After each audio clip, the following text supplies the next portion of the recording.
शौनक जी कहने लगे कि दूसरों को दिया हुआ पुण्य मिलता है या बिना दिया हुआ पुण्य मिलता है।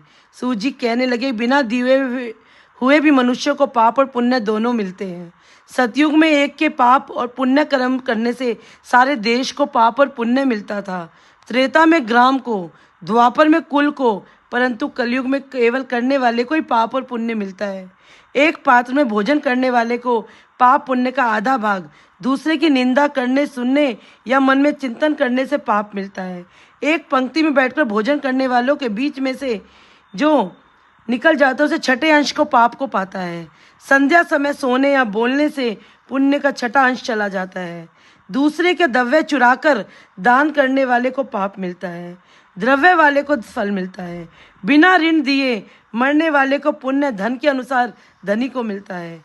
उपदेश और सहायता देने वाले पाप पुण्य का छठा अंश प्राप्त है। प्रजा का छठा अंश राजा पाता है। शिष्य से गुरु, पिता से पुत्र, स्त्री से पति भी छठा अंश पाते हैं। पति के चित्त के अनुसार धर्म करने वाली स्त्री पति का आधा पुण्य पाती है। इस प्रकार बिना दिए हुए पाप पुण्य मिलता है। इसके अनुसार एक अत्यंत पुण्य वाला इतिहास सुनो।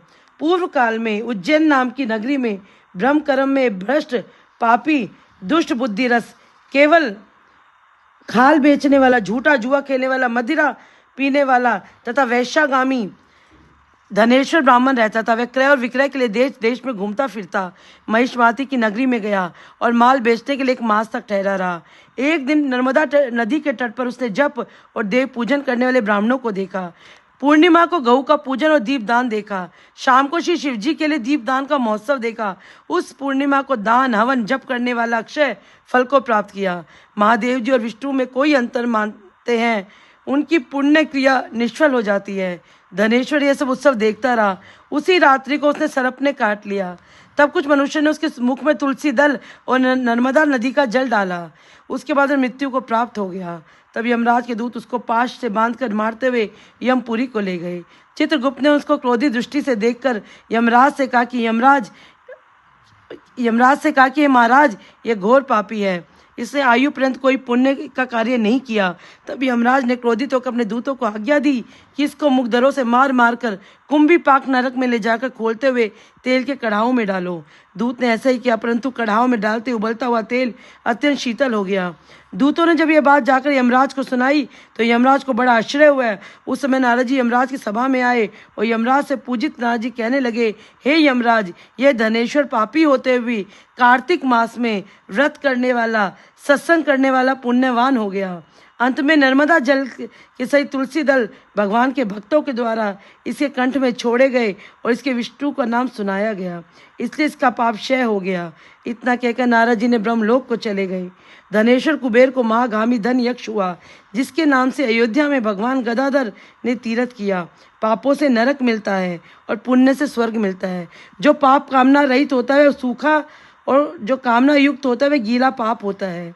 कार्तिक मास के व्रत से दोनों तरह के पाप नष्ट हो जाते हैं। व्रत करने वालों के दर्शन मास से अनेक जन्मों के पाप नाश हो जाते हैं। इति कार्तिक महात्म 35वां अध्याय समाप्त।